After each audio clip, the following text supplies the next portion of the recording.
Bien, entonces el tema que estaba pendiente para finalizar ya la segunda unidad es el tema de laboratorio en las enfermedades reumáticas. Vamos a ver los análisis de laboratorio que debemos de pedir a los pacientes en los cuales sospechamos una enfermedad reumática autoinmune.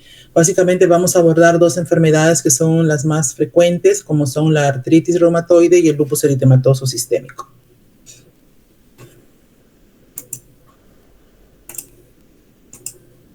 En el caso de las enfermedades autoinmunes sistémicas, el paciente puede presentar diferentes signos y síntomas que también van a ser comunes a otras patologías, ¿no? Como por ejemplo la fiebre, la pérdida de peso, la presencia de adenopatías. Todas estas características que también se presentan en otras enfermedades, el paciente las puede presentar cuando tiene una enfermedad autoinmune. Pérdida de la fuerza muscular, etcétera, ¿no? Asimismo, vamos a encontrar diversas características o alteraciones en las pruebas de laboratorio. Alteraciones en el hemograma, alteraciones en el examen de orina, alteraciones en las pruebas bioquímicas, en el perfil renal, en el perfil hepático, por lo mismo que estas enfermedades son sistémicas y afectan a diferentes órganos y tejidos. Una característica común que pueden presentar estos pacientes es el problema articular. Pueden consultar como uno de los primeros síntomas por la presencia de dolor en las articulaciones o acompañado o no de impotencia funcional en las articulaciones. Entonces, desde el punto de vista de la artritis, nosotros tenemos que verificar si es una artritis de un inicio agudo o si es crónico, si están comprometidas solo una articulación o de repente varias articulaciones. Entonces, eso es muy importante porque nos va a ayudar a hacer nuestro diagnóstico diferencial. Como regla general, si tenemos un paciente con monoartritis y que sea aguda, generalmente lo primero que debemos de pensar es que sea una artritis séptica. Tenemos que investigar, hacer estudio del líquido articular para determinar si es una artritis por bacterias o por virus o por algún microorganismo patógeno. Generalmente cuando es poliarticular y el compromiso es de varias articulaciones, ya se aleja más una artritis infecciosa y pensamos en unas artritis de tipo inflamatorio, ¿no? Como es el caso de la artritis reumatoide o pacientes con lupus eritematoso sistémico o artritis reactivas, etc. Entonces ya pensamos en problemas inflamatorios. Entonces, esto para tener en cuenta en el momento de que evaluamos un paciente con artritis. Siempre que sospechemos de una artritis séptica o tengamos duda diagnóstica si es séptica o es inflamatoria, siempre se recomienda hacer el estudio del líquido articular. ¿Por qué? Porque es importante hacer el diagnóstico precoz. Si es una artritis séptica, tenemos que hacer el diagnóstico precoz, instaurar el tratamiento antibiótico parenteral precozmente para evitar que exista un compromiso funcional de esta articulación. Es una emergencia, es realmente cuando es una artritis séptica, ¿no? ¿Qué es el líquido articular? El líquido articular es un ultrafiltrado del plasma a través de la membrana sinovial. Va a estar conformado por células que son los sinoviocitos que van a producir sustancias que van a servir de nutrientes y de lubricación para el cartílago articular. También vamos a encontrar en el líquido articular células como neutrófilos, monocitos, linfocitos, o sea, polimorfos nucleares y mononucleares. Vamos a ver que el líquido articular presenta todas estos tipos de células, como están viendo ustedes ahí en pantalla. Este es un extendido de una muestra de líquido articular vista al microscopio, donde vamos a ver en el centro esas dos células que están en el centro, que son los sinoviocitos, y el resto de células que las acompañan son los polimorfos nucleares y mononucleares. Vamos a ver qué cantidad es normal encontrar este tipo de células y en qué cantidad ya es patológico, ¿no? Entonces recuerden que estos sinoviocitos, los que están en el centro, esas son las células que van a cumplir la función de fagocitar, función de defensa y también función de nutrición y de lubricación para el cartílago articular.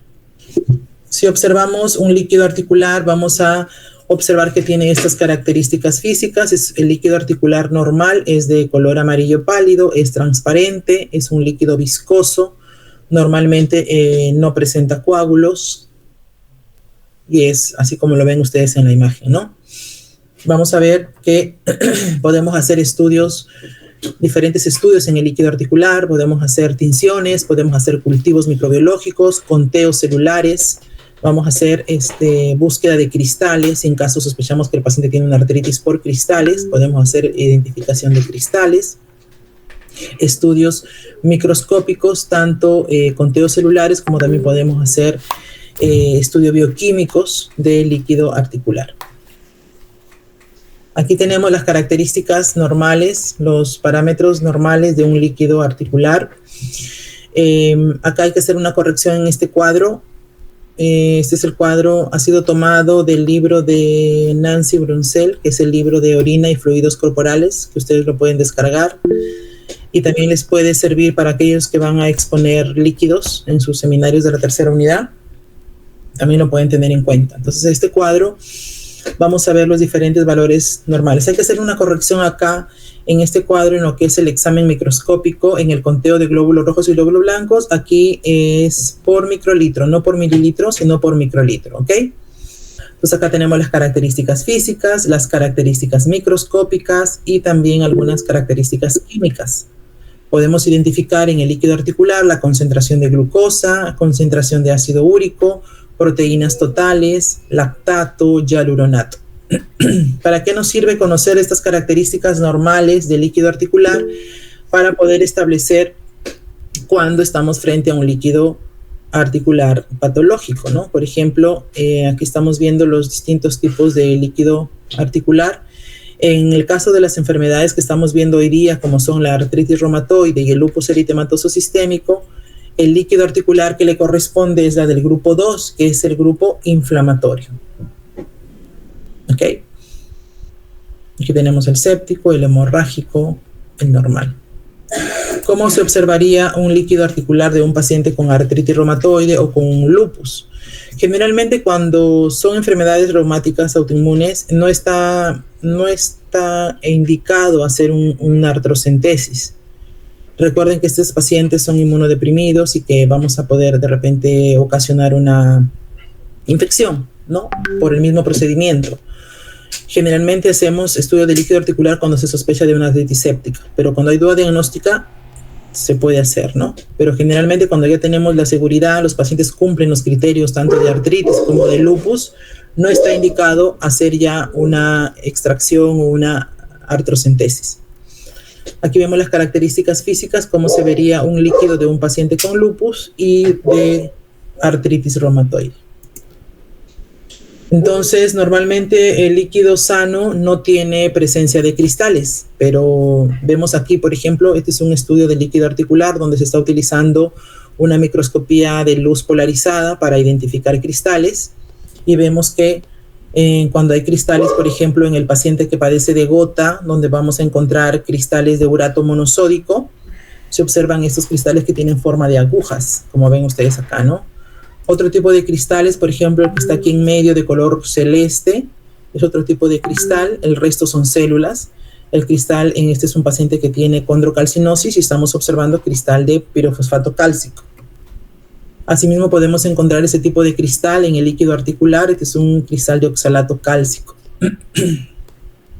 Entonces, también se puede hacer el estudio de cristales utilizando microscopios de luz polarizada. En cuanto a la artritis reumatoide, vamos a ver que para hacer el diagnóstico de esta enfermedad tenemos que tener en cuenta diferentes criterios, tanto criterios diagnósticos, criterios tanto clínicos como laboratoriales, ¿no? No solamente con el laboratorio vamos a hacer el diagnóstico, sino también tenemos que ver la parte clínica. Entonces, en el caso de la artritis reumatoide, como es una enfermedad inflamatoria crónica, preferentemente la vamos a encontrar en mujeres, ¿ok? No se conoce todavía la causa, pero sí sabemos de que ataca la membrana sinovial de las articulaciones. Va a haber una destrucción sinovial o articular progresiva con incapacidad funcional, obviamente alterando la calidad de vida del paciente. Es por eso la necesidad de poder hacer un diagnóstico precoz para instaurar también precozmente un tratamiento oportuno, eficaz, que evite pues que el paciente pierda la función de sus articulaciones, ¿no? Entonces, por eso la necesidad de también diagnosticarla de forma precoz. Estos son los criterios, ¿no?, que se han propuesto, los nuevos criterios que todavía están vigentes, que son del año 2010.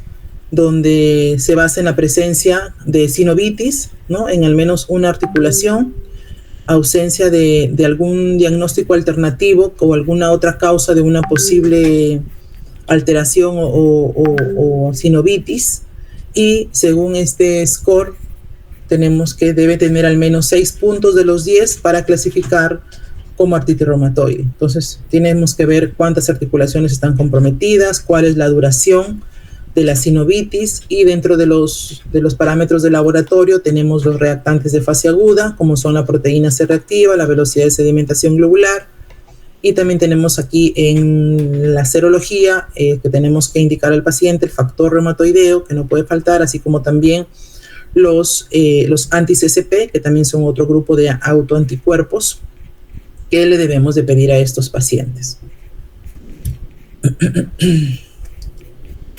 Entonces, ¿qué podemos encontrar en un paciente con artritis reumatoide?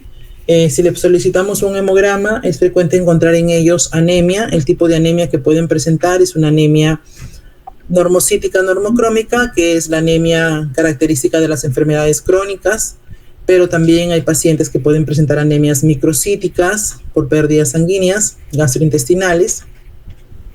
Es una enfermedad que tiene periodos de exacerbación y periodos de remisión, así que dependiendo su estado podemos encontrar también alteración de los leucocitos en las fases agudas, o en las fases de exacerbación podemos encontrar leucocitosis, o si no podemos encontrar también leucocitos normales.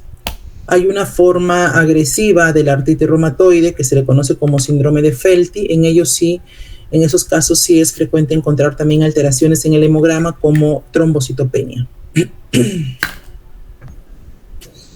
¿Qué más le vamos a pedir al paciente? Los reactantes de fase aguda. Habíamos dicho la proteína C reactiva, que es una proteína muy inespecífica, que va a estar aumentada en los procesos inflamatorios, ya que el hígado la va a sintetizar en respuesta a estos procesos inflamatorios, específicamente en respuesta a la interleucina 6, que es la principal.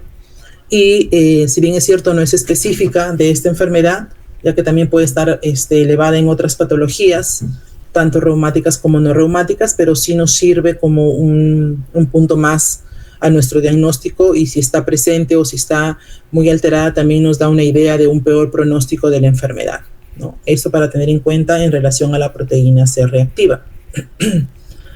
¿Qué más vamos a pedir como reactante de fase aguda? Vamos a solicitar también la velocidad de sedimentación globular, que consiste en medir con qué velocidad sedimentan los glóbulos rojos del paciente en el lapso de 1 hora.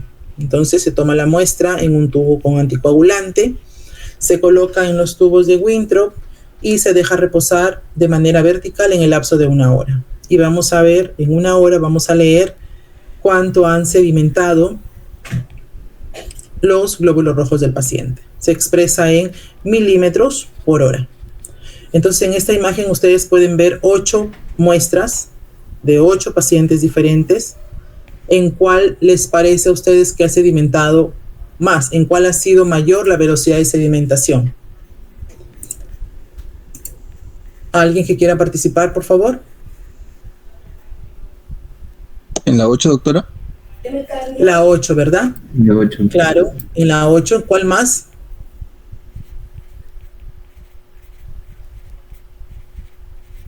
¿En cuál más les parece que ha sedimentado?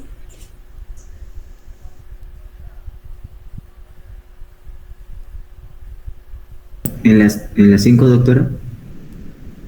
En la 5, un poquito más que la 5, tiene la 6. 6, claro, la 6 un poquito, sí. Sí, entonces, eso no es normal, ¿no? Generalmente la 1, 2 o 3 o la 7 es lo que esperamos encontrar en los pacientes, porque la velocidad de sedimentación globular es mínima, ¿no? Es hasta de 0 a 15 más o menos milímetros en 1 hora. Estos pacientes tienen la velocidad de sedimentación aumentada. ¿Cuál sería el motivo? Justamente porque hay un aumento de esas proteínas de fase aguda que hacen que estos eritrocitos, que los glóbulos rojos del paciente pierdan su potencial Z, pierdan su carga negativa y empiezan a juntarse, ¿no? Es lo que habíamos visto en la primera unidad como fenómenos de roleados, ¿no? O que forman pilas de monedas, los glóbulos rojos. Entonces, es por esto, ¿no? Bien.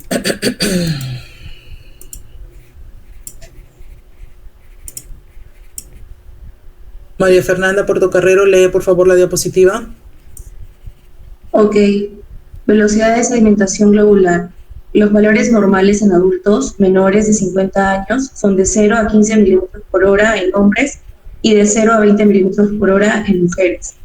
La velocidad de sedimentación globular se eleva a 48 horas luego de iniciarse el proceso inflamatorio y se normaliza 10 días después de haberse terminado. También aumenta con la edad y en mayores de 50 años.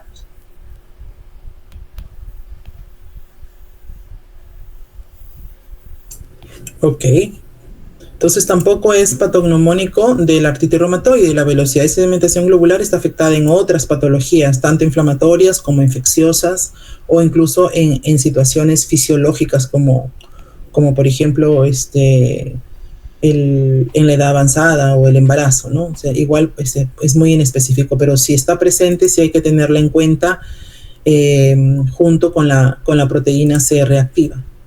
Ana Lucía Tarrillo, lee la diapositiva, por favor. Sí, doctora. Tanto la PCR como la BCG tienen valor como indicadores de mal pronóstico en la artritis reumatoide, aunque los niveles de la PCR se correlacionan mejor con la actividad de la enfermedad de la artritis reumatoide. Al igual que la BCG, la PCR también predice la progresión radiográfica. Sin embargo, la progresión del daño articular se puede presentar a pesar de una disminución de los valores de la BCG y la PCR.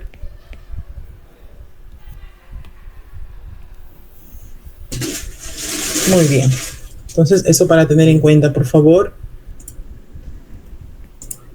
¿Qué más vamos a solicitar en los pacientes? No, el factor reumatoide.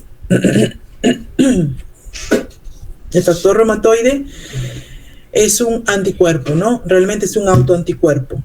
Es un anticuerpo que va dirigido contra el fragmento FC de la región constante de la cadena pesada de la inmunoglobulina G, o sea, tipo IgG. El factor reumatoide es una inmunoglobulina que puede ser de tipo IgM, de tipo IgG, de tipo IgA o de tipo IgE, ¿no? Es una inmunoglobulina de cualquiera de ellas pero va a ir a atacar a la fracción constante de la inmunoglobulina de tipo IgG. La que estudiamos generalmente en el laboratorio es la IgM. Con esa hacemos el diagnóstico, con el factor reumatoideo de tipo IgM. ¿Ok?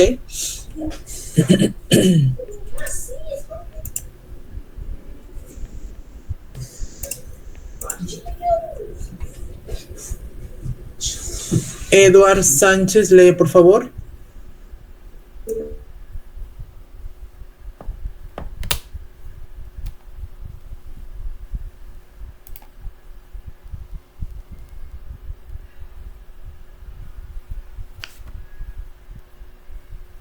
Eduard Sánchez.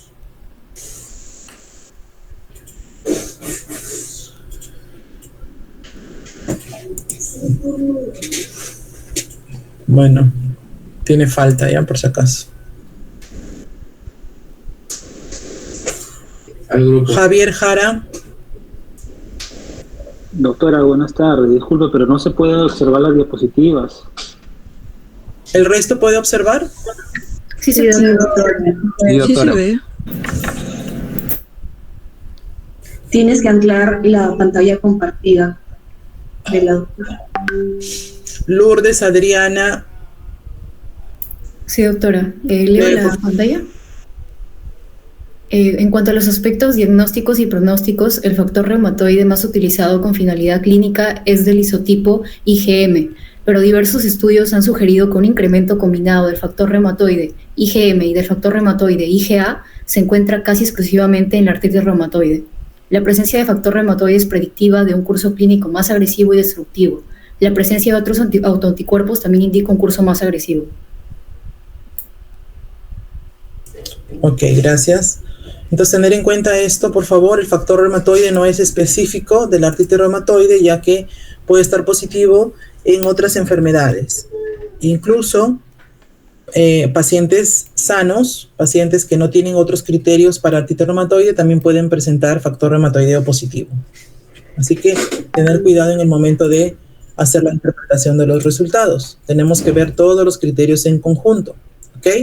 Díaz Frías, lee por favor la diapositiva. Listo, doctora. Los factores reumatoides no son específicos de la artritis reumatoide y pueden encontrarse en otras enfermedades e incluso en personas sanas. Su frecuencia aumenta con la edad y solo el 30% de los sujetos con factor reumatoide tiene criterios para el diagnóstico de artritis reumatoide.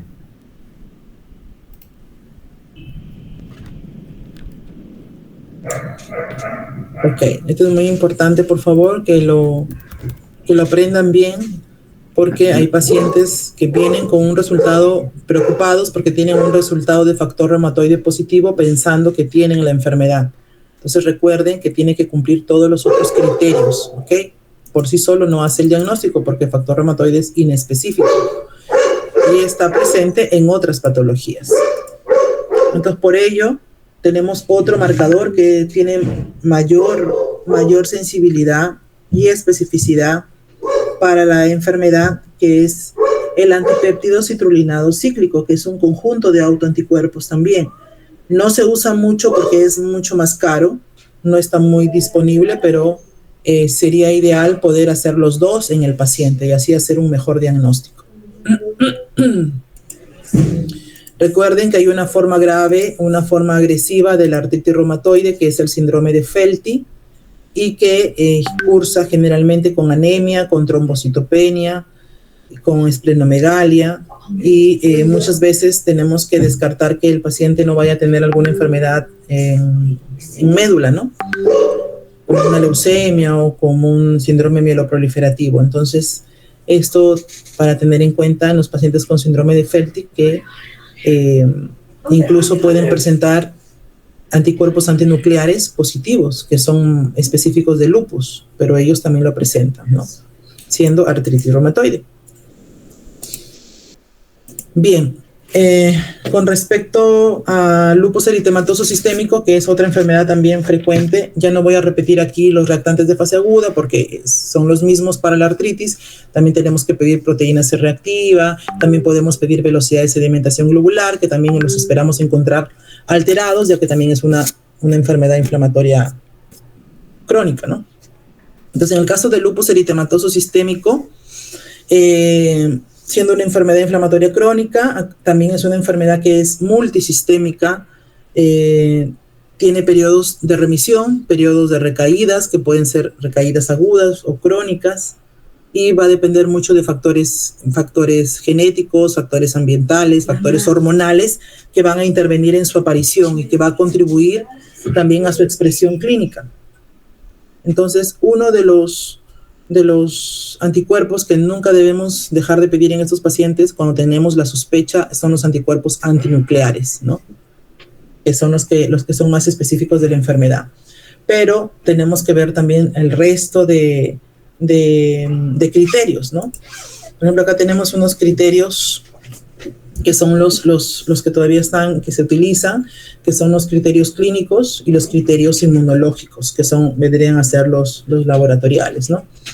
Entonces, el tener en cuenta que el paciente tiene que presentar al menos 4 criterios. Al menos de estos 4 criterios, al menos uno que sea criterio clínico y otro inmunológico. O si el paciente está presentando ya una nefritis lúpica en presencia de anticuerpos antinucleares positivos o en presencia de anticuerpos anti-ADN, ya con eso ya tenemos el diagnóstico. ¿Qué podemos encontrar en el hemograma de un paciente con lupus eritematoso sistémico?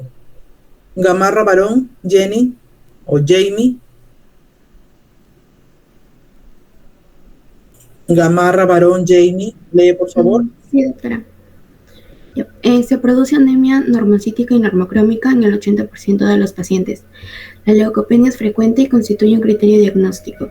El grado de leucopenia guarda relación con la gravedad del proceso. La linfopenia absoluta constituye un criterio diagnóstico y es más frecuente que la leucopenia. Aparece trombocitopenia de forma ocasional, constituye un criterio diagnóstico y obliga a descartar la presencia de anticuerpos antifosfolípido. Muy bien, gracias. Entonces, ¿qué vamos a solicitar? Ya solicitamos un hemograma. Acuérdense que en el paciente con lupus, aparte de una anemia normocítica normocrómica, es frecuente encontrar anemias hemolíticas, también está ahí en los criterios. Es más frecuente en ellos encontrar trombocitopenias. Dentro de los autoanticuerpos, de los exámenes inmunológicos, vamos a pedir los anticuerpos antinucleares, que van a estar positivos en casi el 100% de los pacientes. Son sensibles, no son específicos porque ya hemos mencionado, los pacientes con artritis reumatoide que tienen, por ejemplo, síndrome de Felty también presentan ANA positivos, y también se ha observado ANA positivos en pacientes con otras enfermedades inflamatorias o infecciones o tumores. Incluso en personas sanas pueden presentar ANA positivo. ¿Okay? ¿Qué más vamos a pedir? Vamos a pedir anticuerpos anti-ADN. Los anticuerpos anti-ADN nos sirven mucho, no solo por el diagnóstico, sino también porque nos indica actividad de la enfermedad. Y además está asociado con nefritis lúpica. Anticuerpos ENAS, que son anticuerpos contra los antígenos nucleares extraíbles, también podemos solicitar. Por ejemplo, los anti-RO, que van a estar presentes no solo en el lupus, sino también en los pacientes que presentan síndrome de Sjögren. Los anti-SMIT también nos ayudan, son anticuerpos ENAS, que también son específicos del lupus eritematoso sistémico, pero no nos indican actividad de la enfermedad. Con respecto a los anticuerpos ANA, los antinucleares, hay dos formas por las cuales los vamos a evaluar en el laboratorio. Una de ellas es por ELISA, por la técnica de ELISA, o también podemos hacerlo por la técnica de inmunofluorescencia indirecta. Esto que están viendo aquí ustedes es la técnica de inmunofluorescencia indirecta. En este caso utilizamos células que ya están pretratadas. Estas células que están viendo ustedes acá son células que ya nos lo da la casa comercial. Generalmente son células epiteliales de carcinomas, carcinoma laringio, y que se van a incubar con el suero del paciente. Y vamos a utilizar una microscopía especial, que es los microscopios de inmunofluorescencia, que cuando hay positividad, vamos a ver este color verde manzana claro, que es la inmunofluorescencia positiva. Y también vamos a ver el patrón que presenta esta inmunofluorescencia. Por ejemplo, aquí estamos viendo un ANA positivo porque tiene fluorescencia. Y vamos a ver el patrón, que es un patrón llamado patrón nucleolar, porque la mayor fluorescencia está en el centro de la célula. Entonces, ¿para qué nos va a servir verificar qué patrón tiene, no? Porque eso nos va a ayudar a hacer nuestro diagnóstico diferencial. Por ejemplo, si este patrón nucleolar nos obliga a descartar esclerodermia y polimiositis en el paciente. Si vemos este patrón, que es una fluorescencia positiva, un ANA positivo, pero que el patrón es en toda la célula, es homogéneo. Pues en este caso tenemos que descartar, aparte de lupus, enfermedad mixta del tejido conjuntivo, lupus inducido por fármacos también. Si podemos ver esta fluorescencia, es un ANA positivo, pero es otro tipo de patrón. Acá vemos un patrón moteado grueso. Un patrón moteado grueso está asociado a lupus, también a síndrome de Sjögren, enfermedad mixta del tejido conjuntivo, polimiositis, etc. Vamos a ver también el patrón anular, donde la mayor fluorescencia está en la periferia de la célula, por eso se llama también patrón periférico. También acá tenemos que descartar esclerodermia o síndrome de Krebs. Acá está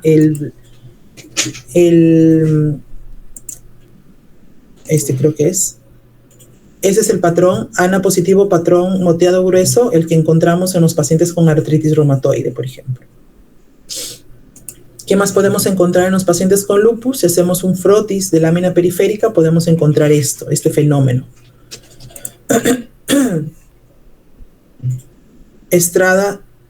Yasmín Estrada Rodríguez, lea, por favor. El lupus eritematoso sistémico es un fenómeno de lupus eritematoso.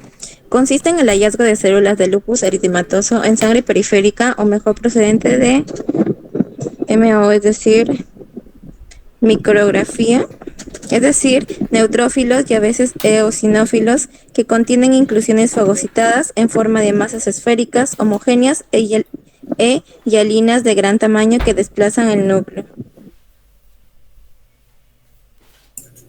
Ok, gracias. Entonces se puede ver acá como una célula está fagocitando a otra célula, ¿no?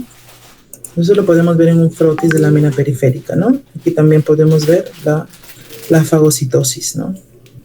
También podemos ver estas formaciones que tienen la apariencia de unas rosetas. Alexander Marichal, lea, por favor. Sí, doctora. Lupus eritematoso sistémico. ¿Se me escucha así, no? ¿Sí se me escucha, doctora? Sí se escucha. Ay, gracias. También se observa rosetas de leucocitos rodeando una de estas masas extracelulares. Este fenómeno tiene lugar cuando se incuba in vitro sangre total del paciente, o bien mezclando plasma del paciente con plasma normal.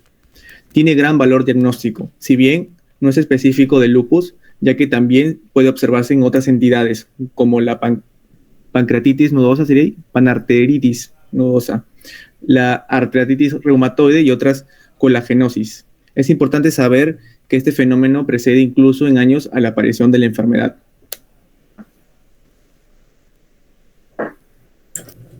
Ok, gracias.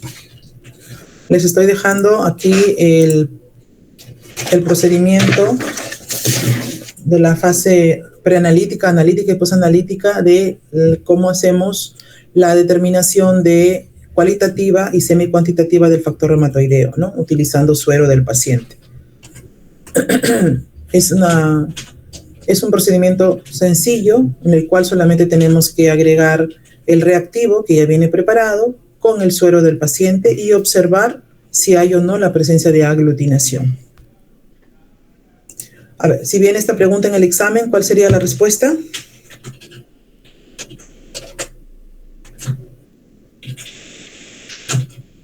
Gracias, doctora. ¿Todos de acuerdo, chicos?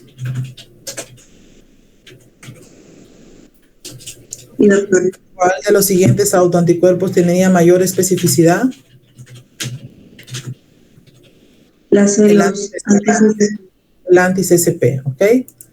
Aquí, ¿cuál sería la respuesta?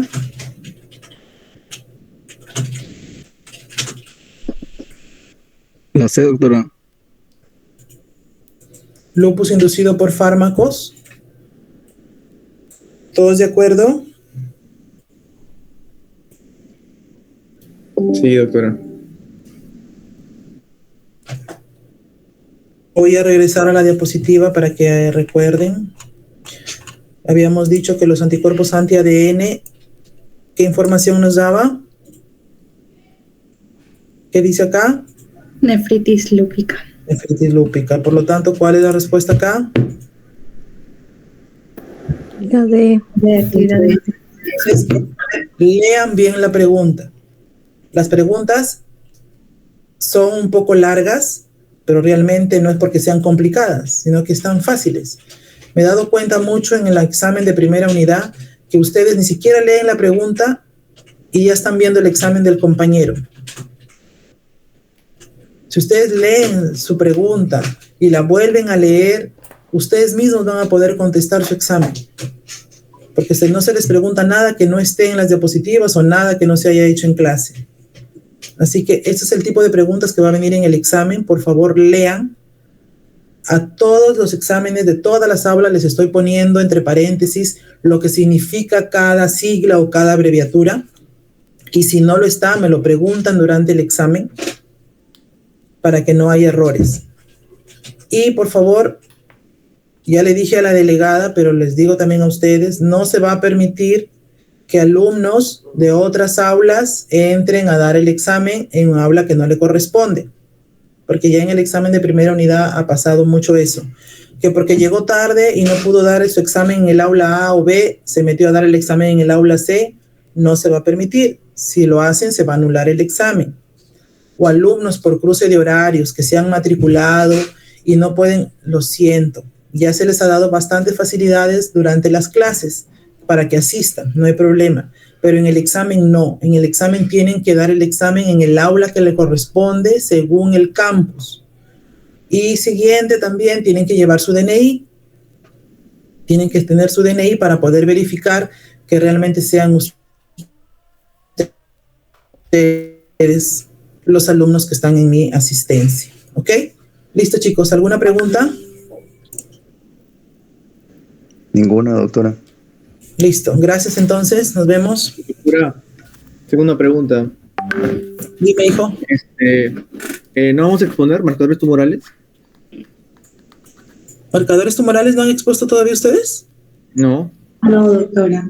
Sí, eso también entra en el examen. Expongan, por favor, de una vez, presenten. Dejen un ratito la diapositiva con los integrantes para anotarlos, por favor.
Cabrera Trigoso.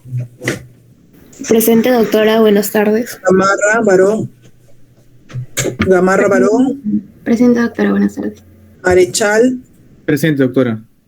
Reluz. Presente, doctora. Saldívar. Presente, doctora. Balqui. Presente, doctora. Listo. Empezamos, chicos. Resuman, por favor.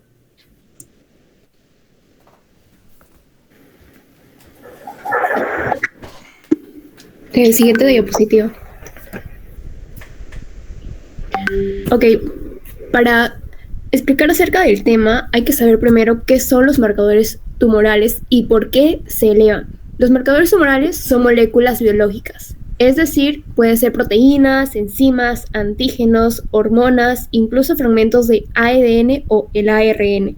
Estos se pueden detectar a través de la sangre, orina. En orina, un ejemplo de esto puede ser las catecolaminas en tumores neuroendocrinos. También puede verse en los líquidos pleurales y ascíticos. Vamos a ver que los marcadores tumorales van a tener dos orígenes. El origen tumoral directo. ¿Qué quiere decir esto? Que pueden ser producidos por las propias células malignas. Y el origen reactivo o paraneoplásico, producidos por tejidos normales del cuerpo que responden al tumor o al daño que éste va a causar. Ahora, los marcadores tumorales, si bien es cierto, pueden estar elevados en diferentes patologías, pero uno más visto es en el cáncer.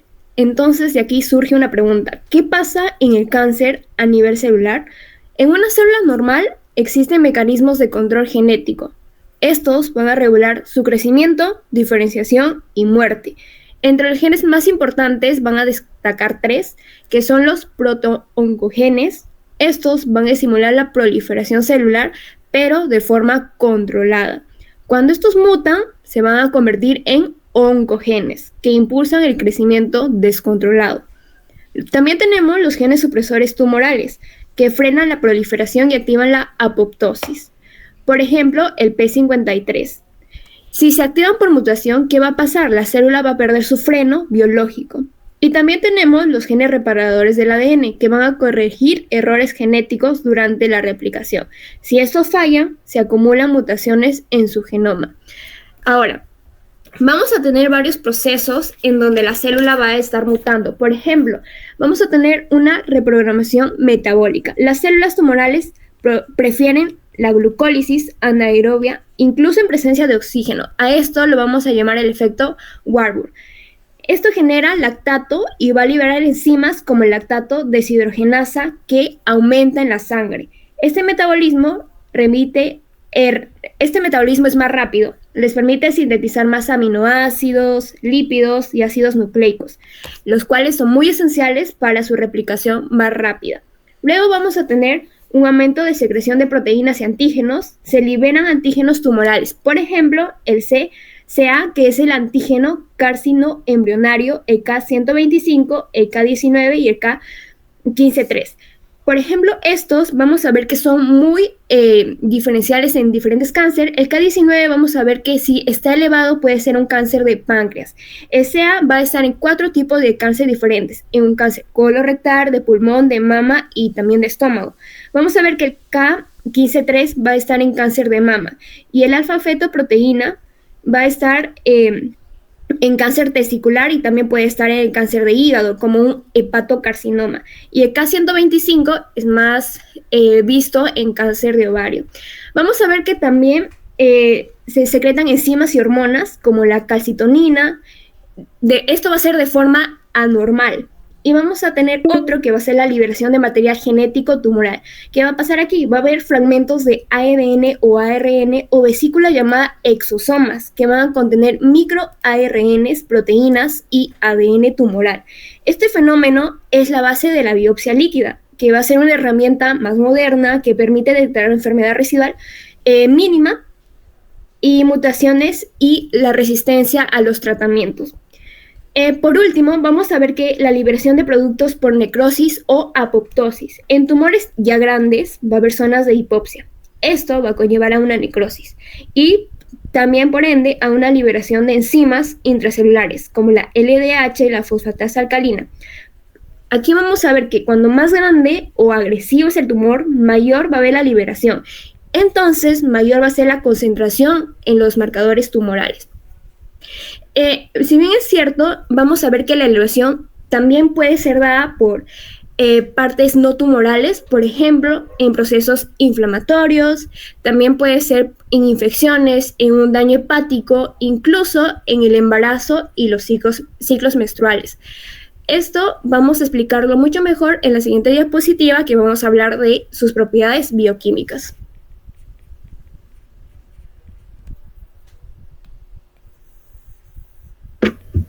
Ok, con respecto a las propiedades bioquímicas, para entenderlo tenemos que saber qué son las propiedades bioquímicas. Básicamente las propiedades bioquímicas son las características químicas que básicamente nos dicen cómo se comporta el marcador tumoral en el cuerpo. Entre las propiedades bioquímicas tenemos la naturaleza molecular, la vida media, la estabilidad molecular, el mecanismo de liberación y las interferencias biológicas. Con respecto a la naturaleza molecular es básicamente qué tipo de molécula es el marcador, ¿no? Pueden ser proteínas, glicoproteínas, enzimas, hormonas o antígenos oncofetales.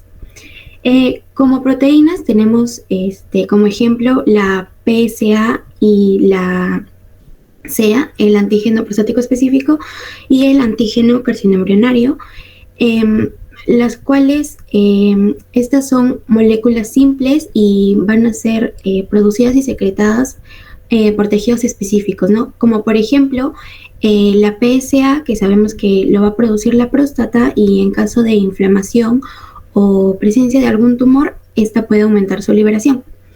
Con respecto a las glicoproteínas, tenemos al K125 y al K199. Este está más relacionado con tejidos epiteliales, que también pueden elevarse en lo que son tumores, pero también pueden elevarse cuando hay inflamación. Luego las enzimas como la LDH y la NSE, ¿no? Que básicamente su aumento más que todo se da en tumores trofoblásticos o germinales. Luego los antígenos oncofetales como la AFP y la CA, que estas más que todo son proteínas que se dan durante el desarrollo fetal, pero estas pueden volver a aparecer debido a que hay una desdiferenciación celular, como ocurre por ejemplo en el cáncer de hígado o tumores en el tubo digestivo. Ahora, con respecto a la vida plasmática, esto es básicamente el tiempo que va a tardar la concentración del marcador en disminuir a la mitad en la sangre. Ahora, por ejemplo, tenemos que la PSA tiene una vida media de 2 a 3 días, la AFP 5 a 7, la CA 3 a 7 días.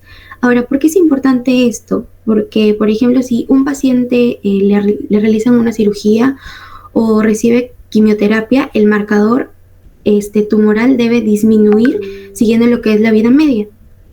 Si baja como se espera, significa que el tratamiento está funcionando, pero caso contrario puede indicar una persistencia tumoral, ¿no? Luego la estabilidad molecular.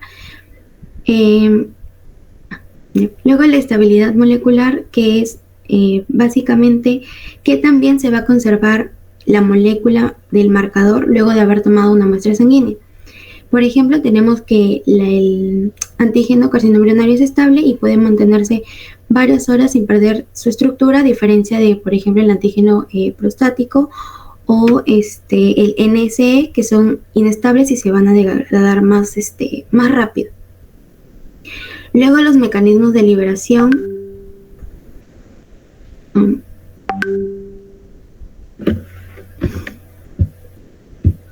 Entramos al otro link, creo. Sí, creo que vamos a entrar al otro link porque ya se va a cortar, chicos, ¿ya? Ya. Ok, para que termine la exposición.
Comparte tus diapositivas, por favor.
¿Ya está? ¿Se ve?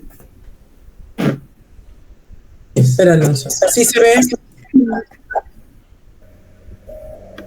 Ya, ok, continuando con lo que es los mecanismos de liberación, los marcadores tumorales básicamente van a llegar a la sangre por diferentes mecanismos. Uno de ellos es la secreción activa del tumor, otro es la reexpresión de proteínas fetales y el siguiente es la liberación por necrosis. Luego, con respecto a las interferencias biológicas, es que los marcadores tumorales no siempre se van a aumentar por cáncer, ¿no? También pueden elevarse, por ejemplo, en el embarazo, inflamación pélvica, pueden elevar lo que es la CA-125, en la hepatitis puede aumentar lo que es la alfa-fetoproteína y en la coléstasis puede aumentar la K19-9.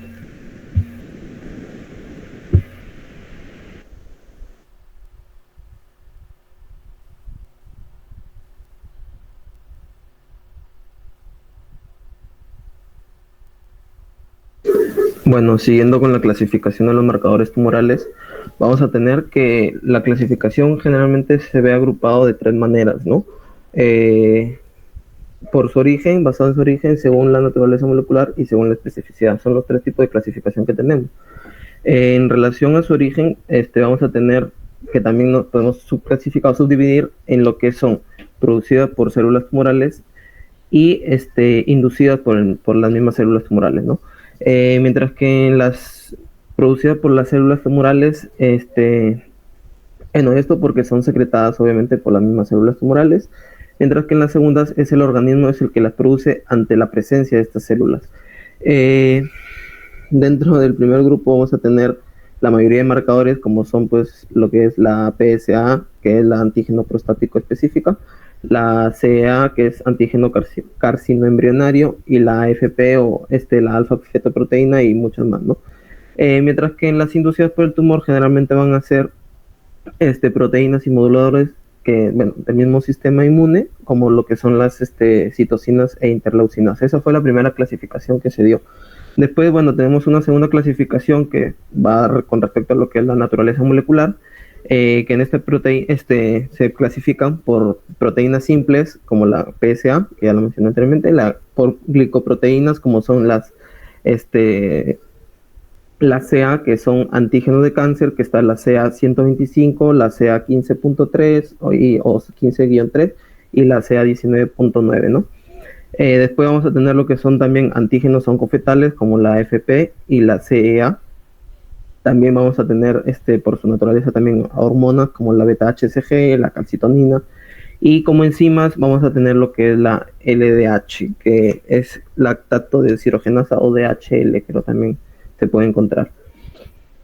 Y por último vamos a tener que la mejor clasificación, la última, o la que mayoría toma, es esta clasificación según la especificidad, ya que nos va a ayudar de manera práctica a entender los marcadores, ya que como su mismo nombre lo dice, se va a dividir en la especificidad que tienen, ¿no? La alta especificidad, variable y baja especificidad. Con respecto a la siguiente, por favor.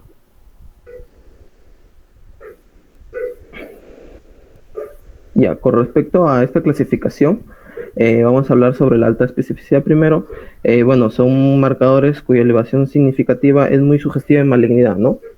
Como ya he dicho, en este grupo vamos a tener, por ejemplo, lo que es esta hormona, la beta-HCG, que bueno, es una, se llama la gonadotropina coriónica humana, y esta hormona, bueno, se subdivide en 2 unidades, ¿no? En la alfa y la beta. En este caso vamos a tomar la beta, que en condiciones normales esta hormona se produce en el sincitio trofoblasto de la placenta, y se va a ver, bueno, en el caso de malignidad, por ejemplo, en embarazos, en el embarazo molar, por ejemplo, se va a ver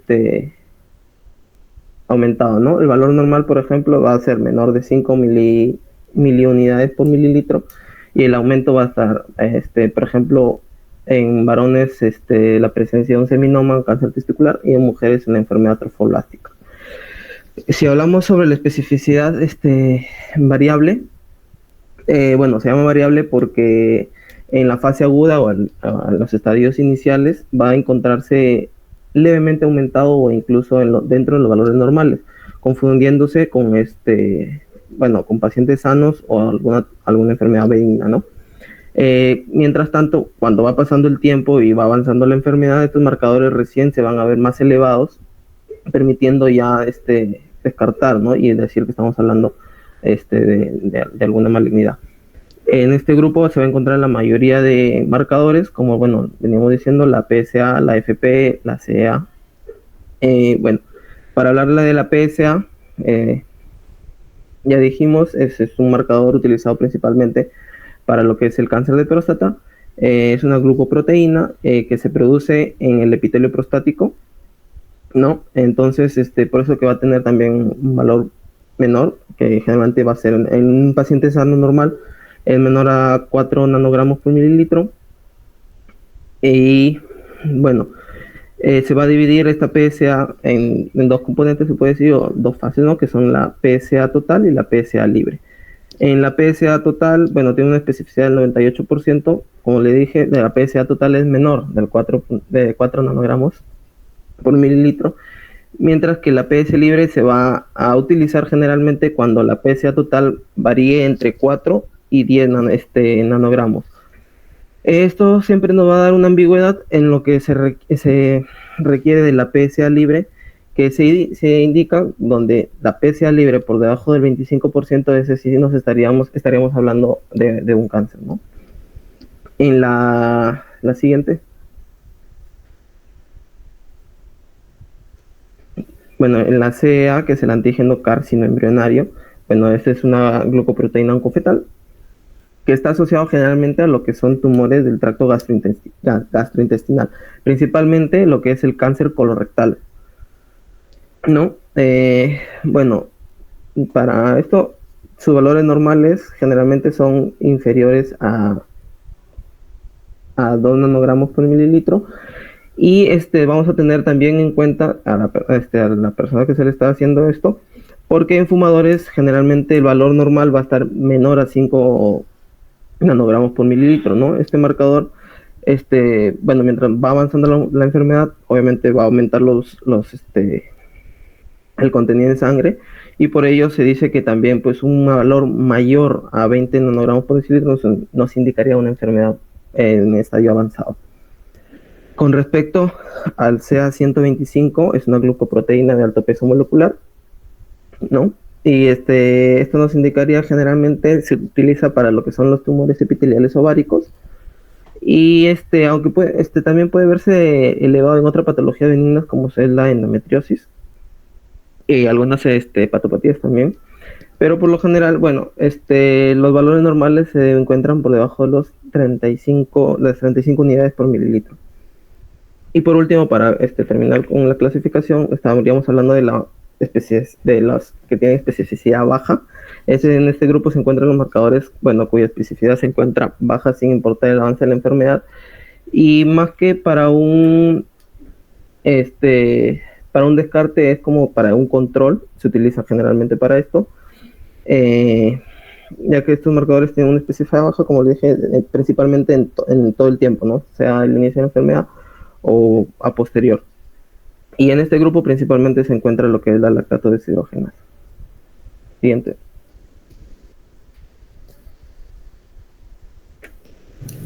Bueno, continuando con las aplicaciones clínicas de los marcadores tumorales, bueno, los marcadores tumorales son sustancias que vamos a poder medir en lo que es la sangre, la orina o otros fluidos, y nos van a reflejar lo que es la presencia de la actividad o la actividad de un tumor, ¿no? Con respecto a en la oncología, su utilidad va a ser muy amplia, porque no solamente nos van a poder orientar al diagnóstico, sino también a saber monitorear el tratamiento y detectar recurrencias y estimar el pronóstico de la enfermedad. Pero debemos recalcar algo muy importante, de que ningún marcador por sí solo nos va a confirmar lo que es el cáncer. La interpretación siempre se va a hacer junto a lo que son hallazgos clínicos, histológicos y radiológicos por medio de imágenes. Ya que, por ejemplo, un valor elevado puede levantar sospechas, pero también, como mencionaron anteriormente mis compañeros, también puede deberse a procesos benignos o fisiológicos, como inflamaciones o alteraciones hormonales. Siguiente diapositiva. Antes de hablar de las aplicaciones clínicas, voy a mencionar cómo se realiza el análisis de los marcadores tumorales. Generalmente se toma una muestra de sangre venosa en ayunas, y aunque algunos marcadores también se pueden analizar, como mencioné, en orinas o en otros fluidos, generalmente lo hacen en sangre venosa. Luego, el suero se analiza mediante lo que son métodos inmunológicos automatizados, como lo que es la ELISA, la quimioluminescencia o electroquimioluminescencia, que estos van a utilizar lo que son anticuerpos específicos para detectar la molécula del marcador. En algunos casos, casos especiales, también se utilizan técnicas moleculares, como lo que es la PCR, para detectar el ADN tumoral circundante en lo que es la biopsia, o la inmunohistoquímica para marcar proteínas en el tejido tumoral. Bueno, después el procedimiento de los resultados se interpreta junto con lo que es la clínica de los pacientes, las imágenes y los hallazgos histológicos. Siguiente diapositiva. Ya, ahora sí, hablando con respecto de su utilidad, con respecto al diagnóstico, los marcadores tumorales, como ya había mencionado, funcionan más como una guía complementaria que como una prueba definitiva. Son específicamente útiles cuando el paciente presenta síntomas poco específicos o cuando los estudios por imágenes no son concluyentes. Por ejemplo, el antígeno prostático específico se va a utilizar en lo que es el cáncer de próstata, y valores elevados de 4 nanogramos por mililitro nos van a sugerir hacer la necesidad de una biopsia. Aunque también este aumento de este valor también se puede deber a una prostatitis o una hiperplasia benigna de próstata. Otro marcador frecuente es el CA125, que se utiliza para la sospecha del cáncer de ovario, y si supera los 35 unidades por mililitros, se va a considerar se considera que hay malignidad, ¿no? Pero también se puede elevar ya sea por una endometriosis o por una inflamación pélvica.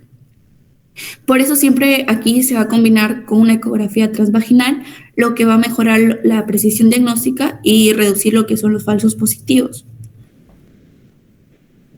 Siguiente diapositiva. Con respecto al seguimiento y el control del tratamiento, una de las aplicaciones más valiosas de los marcadores tumorales es el seguimiento del tratamiento oncológico.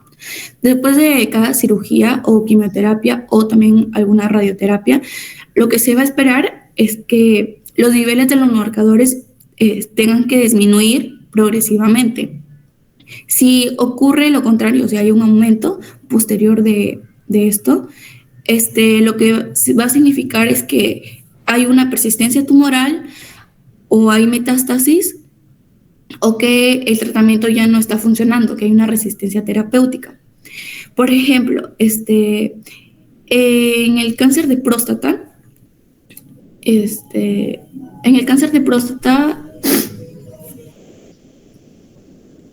lo que se va a hacer después de la prostatectomía o una radioterapia, lo que se debe observar es que haya una disminución sostenida, ya que esto va a significar que hay una respuesta terapéutica exitosa. Pero si ocurre lo contrario, hay un aumento leve, es que hay una existencia o una recurrencia temporal temprana, lo que nos va puede anticipar una recidiva local, incluso esto nos puede diagnosticar, o esta elevación nos puede aparecer antes de los resultados. Son síntomas muy clínicos. Y con respecto a los estudios, han demostrado que este seguimiento va a reducir lo que es la mortalidad, porque permite detectar las recaídas a tiempo. En cambio, con el cáncer de mama, los marcadores como es el CA15-3 y el antígeno carcinoembrionario, cuando el tratamiento va a funcionar bien, los valores deben de bajar, y si es que los controles posteriormente aumentan, puede ser que hay una señal temprana de recaída. Siguiente diapositiva. Bueno, otra aplicación importante es la detección precoz o el llamado screening. Aquí el objetivo va a ser detectar el cáncer en fases iniciales, antes de que haya más síntomas, y sobre todo en personas de alto riesgo. Bueno, en el PSA es el ejemplo más conocido que tenemos. se utiliza en varones mayores de 50 años para buscar lo que es el cáncer de próstata, pero siempre se acompaña del tacto rectal o una ecografía para evitar los falsos positivos. También tenemos el alfa-fetoproteína, que se mide regularmente en pacientes con cirrosis o hepatitis crónica para detectar el hepatocarcinoma, carcinoma temprano. Cuando los valores aquí van a superar los 20 nanogramos, el riesgo va a aumentar consideradamente. Y lo que se ha visto es que su control puede reducir lo que es la mortalidad hasta un 30 a 50%. Sin embargo, no se recomienda hacer un screening con marcadores a toda la población porque su especificidad es muy baja y puede causar diagnósticos innecesarios. Por eso el cribado debe ser selectivo, personalizado y siempre, como ya mencioné, debe ser combinados con otras pruebas clínicas. Siguiente diapositiva. Con respecto al valor pronóstico, bueno, los marcadores tumorales tienen también su valor pronóstico, ¿no? Ya que nos van a ayudar a estimar la agresividad del tumor y a ver cómo es la evolución del paciente. En general, los niveles muy altos nos van a indicar que va a haber una mayor carga tumoral o una presencia de metástasis. Por ejemplo, en una LDH superior a 500 unidades por litro, en lo que son los linfomas o los melanomas, se va a asociar con lo que es una enfermedad mucho más agresiva y va a tener menos supervivencia. En el hepatocarcinoma, un AFP mayor de 500 nanogramos por mililitro se suele correlacionar con una enfermedad avanzada o con riesgo de recurrencia. En este sentido, estos marcadores forman parte de lo que se llama el cuadro biológico, junto a una clasificación de lo que es TNM, que es el tamaño, nódulo y metástasis, y otros parámetros clínicos y funcionales nos van a ayudar a lo que es a definir tratamientos más personalizados. Bueno, en esta tabla he hecho ejemplos clínicos de los principales marcadores, como ya mencioné. Siguiente diapositiva. Este es un resumen de ejemplos clínicos comunes, de los que ya he mencionado algunos. Siguiente.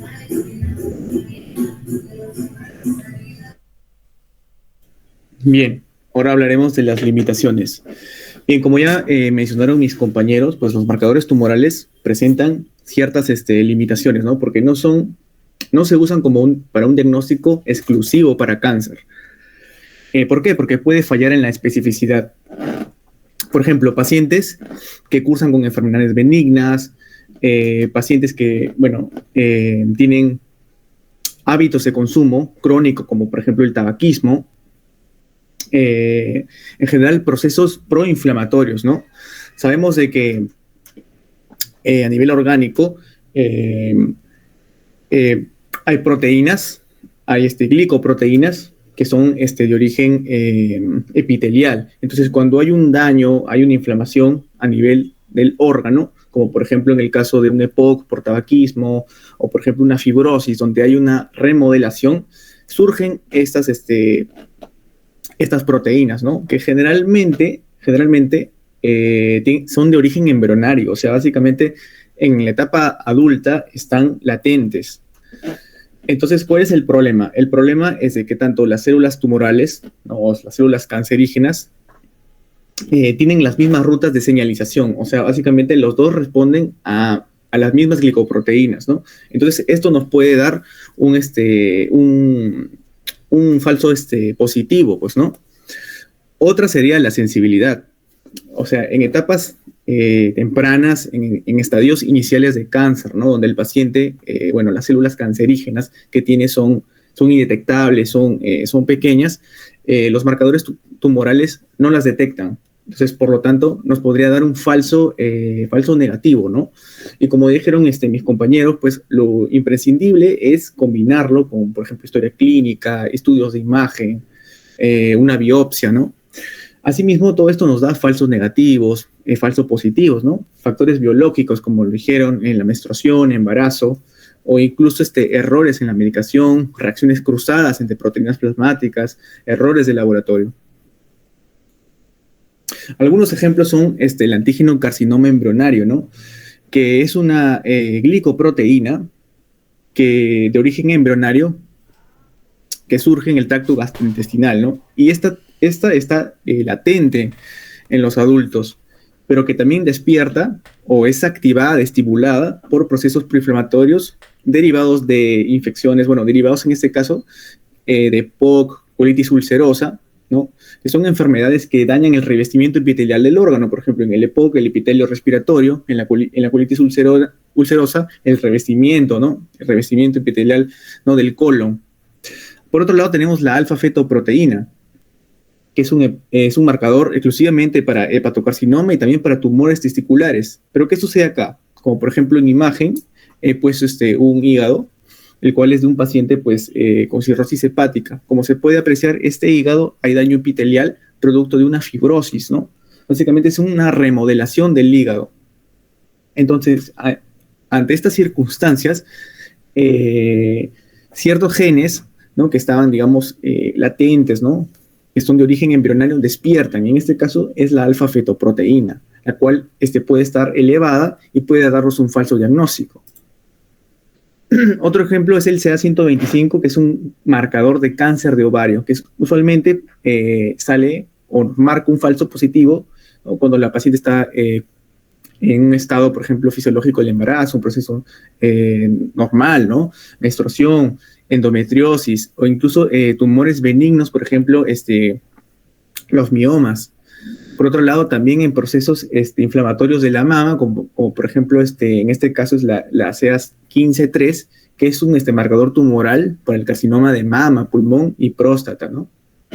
También suele darnos falsos positivos en hepatopatías, hepatitis, inflamaciones, procesos de la mama, ¿no? Daño en la mama, perdón. Bueno, las consideraciones para los marcadores tumorales, ¿no? En conclusión, es que no son diagnósticos por sí solos, pueden sufrir fallas, como por ejemplo la especificidad, ¿no? La sensibilidad. Entonces, estos se deben de complementar, deben ser complementarios, ¿no? Deben ser complementarios con historia clínica, estudios de imagen, biopsia, ¿no? Recordemos de que cada paciente puede estar cursando distintas enfermedades subyacentes, cada paciente tiene distintos hábitos de consumo, ¿no? Por lo tanto, se debería evaluar eso también. Y bueno, la interpretación también debe ser individualizada, edad, sexo, etcétera, ¿no? Y que también se elevan pues en enfermedades benignas. Continuando con la exposición, yo voy a hablar acerca ya de los casos clínicos, pero haciendo un pequeño resumen. Los marcadores tumorales van a ser aquellas proteínas las cuales van a ser secretadas, ya sea por células cancerosas o por células normales que han detectado un crecimiento tumoral. Estas mayormente se pueden encontrar en orina, en sangre o también en tejidos. Asimismo, su relevancia es porque básicamente nos va a permitir ayudar a reconocer si hay una enfermedad, ya sea un cáncer o, como bien mencionaron mis compañeros, no siempre puede ser un cáncer, también puede ser una enfermedad inflamatoria. También sirve para ver las si hay recidivas, para ver si hay una infiltración. Bueno, en la diapositiva podemos encontrar una imagen que nos muestra un pequeño resumen de qué órgano va a estar afectado y cuáles son los marcadores tumorales específicos que tiendan a elevarse. Siguiente, por favor. Bueno, en el primer caso clínico nos menciona que es una mujer de 78 años, sin hábitos tóxicos, es hipertensa, con dislipidemia y artrosis. Asimismo, que acude por la presencia de un nódulo en su mama derecha de aspecto duro y que ha crecido en el último año. Se le hace una mamografía y se le encuentra un nódulo sospechoso de 5 por 3 centímetros. Entonces, se le hace los exámenes de laboratorio en torno a función renal, función hepática y dosaje de marcadores tumorales séricos. En torno a la función renal, la creatinina la encontramos que se encuentra entre los valores normales. Igualmente las enzimas hepáticas como la aspartato aminotransferasa, el alaminotransferasa y la bilirrubina total se encuentran entre los valores normales. Sin embargo, podemos ver que hay dos marcadores tumorales que se encuentran elevados. Este viene a ser el antígeno carcinoembrionario, que está con un valor de 64 nanómetros por mililitro, y también el HER2-Neu, que está con un valor de 47.1 nanogramos por mililitro.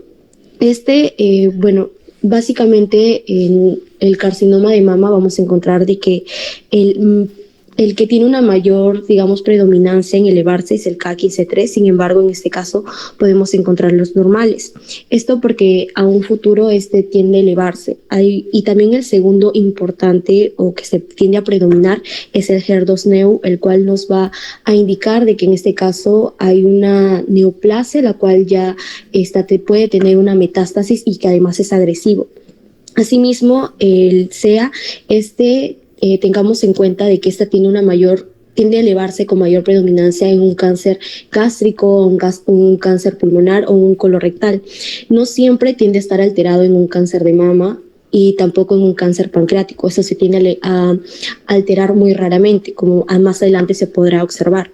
En torno a poder ya dar un diagnóstico como en sí, vamos a tener que hacer la prueba de importancia, que es la biopsia. Esa va a ser el gold estándar. En este caso, recordemos que solamente el dosaje de marcadores tumorales van a ser de ayuda al diagnóstico, más no nos da un diagnóstico en sí. Siguiente caso, por favor.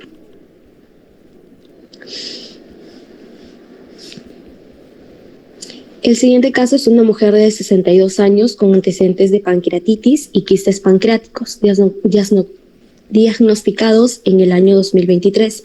Se le hace controles posteriores, indican estabilización de su enfermedad, además que acude a control y objetivo un incremento progresivo del K19.9. Podemos observar que de febrero a diciembre el marcador, que es el K19.9, ha sido elevado, ha pasado de 44 unidades por mililitro a 430 unidades por mililitro. Recordemos, basándonos ya en el cuadro, podemos ver de que aparte de los antecedentes de pancreatitis y quistes pancreáticos, el K19.9 tiende a elevarse específicamente cuando el órgano va a ser el páncreas. Asimismo, ¿cómo podemos diferenciarlo de una infección o de un carcinoma?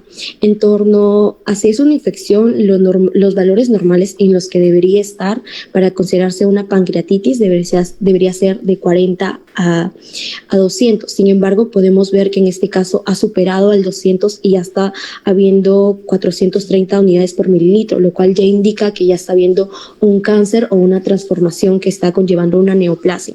Asimismo, como el caso pasado, lo importante sería realizarle a esta paciente una biopsia para confirmar en qué lugar está el tumor y poderle darle un tratamiento. Siguiente, por favor. Bueno, aquí encontramos un varón de 54 años con dolor al tacto rectal que apenas puede realizarse a causa del dolor. El paciente refiere síntomas que se han iniciado de una forma repentina, incluyendo disuria y fiebre. En este caso, para poder reconocer, le mandaron a hacer exámenes laboratoriales de antígeno prostático específico, en el cual encontramos el PSA libre y el PSA total. El PSA total tiende a estar elevado y el PSA libre está disminuido. Aquí, en este caso, va a ser una prostatitis y la mayoría se preguntará por qué. En este caso, tengamos en cuenta cómo han sido los síntomas que tiene el paciente. Para poder decir que ha sido un tumor, los síntomas deberían haber iniciado de una manera progresiva. Sin embargo, estos han iniciado de una forma repentina, además que hay disuria y además que hay fiebre. Asimismo, al tacto, si fuera un tumor, debería ser de forma dura y además no debería ser dolorosa, a diferencia de una inflamación en donde es dolorosa y la zona tiende a estar caliente. Asimismo, que el PSA libre total, a pesar que en ambos, tanto en el cáncer como en una inflamación, tiende a estar elevada, el PSA libre es el que nos va a indicar si está habiendo una inflamación o un cáncer, ya que cuando está habiendo un cáncer va a estar disminuido al menos del 10%. Asimismo, luego de darle un tratamiento para la prostatitis, en este caso se le da antibióticos al paciente, no tiende a elevar su PSA, a regular su PSA en este caso, ya se le podría considerar de que ya no está viendo una inflamación, sino está viendo un cáncer. Siguiente, por favor. Bueno, en torno a las conclusiones, resumiendo un poco, en este caso se ha hablado de los marcadores tumorales, los cuales van a ser una herramienta fundamental para reconocer ya sea en este caso una neoplasia o también un proceso inflamatorio, asimismo de que esta va a permitir identificar alteraciones celulares y metabólicas, contribuyendo al diagnóstico y seguimiento clínico. Recordemos de que esta es más ayuda al diagnóstico, no simplemente nos va a indicar que se está dando una enfermedad, sino que nos va a dar una guía.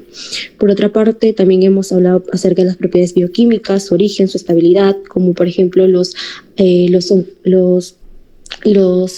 receptores como el GR2, como el antígeno carcinoembrionario, como el CAT15-3, que es para el cáncer de mama.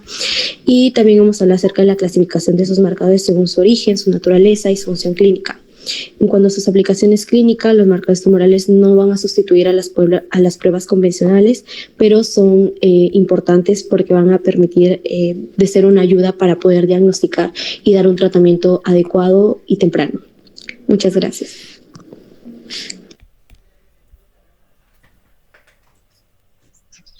Ok, chicos, muchas gracias. Entonces, sus compañeros lo han explicado muy bien, creo yo. Cuando nosotros solicitamos marcadores tumorales, no es porque queremos hacer el diagnóstico de cáncer. ¿Ok? El diagnóstico de cáncer lo da una biopsia, un estudio anatomopatológico. El marcador tumoral, si bien es cierto, nos ayuda cuando ya tenemos el diagnóstico, cuando ya tenemos otras pruebas complementarias, nos ayuda mucho para ver pronóstico, para ver seguimiento al tratamiento, respuesta al tratamiento, o luego de una cirugía ablativa por un cáncer. Pero nunca hace el diagnóstico por sí solo, ya que los marcadores tumorales son muy inespecíficos. Van a estar aumentados no solamente en presencia de tumor, sino también en una inflamación, en una contusión. Así que si viene un paciente con marcadores tumorales elevados, ustedes no le pueden decir, o tiene cáncer de mama, o tiene cáncer de tiroides, o tiene cáncer de ovario, no, porque son muy inespecíficos, pero sí tienen mucha utilidad cuando nosotros queremos ver respuesta al tratamiento o post cirugía, y también nos ayuda a ver severidad. Cuanto más alto, mayor carga tumoral tiene el paciente. Solamente hay un marcador tumoral que sí está aceptado en que se pueda utilizar como cribado o como una prueba de tamizaje que nos ayuda a detectar de manera precoz un cáncer, que es el antígeno prostático. Si bien es cierto, no solamente se eleva en el cáncer de próstata, sino también en las prostatitis o las hiperplasias benignas de próstata, pero sí nos sirve para poder detectar precozmente un cáncer de próstata, que es un cáncer que operado a tiempo y con tratamiento precoz tiene una buena sobrevida, ¿ok? Post enfermedad. Pero hay que tener en cuenta de que el diagnóstico es anatomopatológico de un tumor siempre, ¿ok? Entonces, bien. Muy bien, felicitaciones al grupo. Creo que ya estamos, hemos trabajado todos los temas relacionados a la segunda unidad. Ya les dije cómo va a venir el examen. Son sobre todo los 6 temas que hemos tratado. En esta vez no va a haber ninguna pregunta para llenar, todas son preguntas para marcar. Lean bien las preguntas, por favor. Si hay alguna duda, no se queden callados, pregunten en clase durante el examen, estén temprano en su examen, no se olviden de llevar su DNI y den su examen en el aula que les corresponde, por favor. El grupo, por favor, que me envíe las diapositivas a mi correo, porque de las exposiciones también se tienen que sacar preguntas, ¿ok? Gracias. Gracias, doctora. Hasta luego, doctora. Gracias, doctora. Hasta luego. Hola, doctora.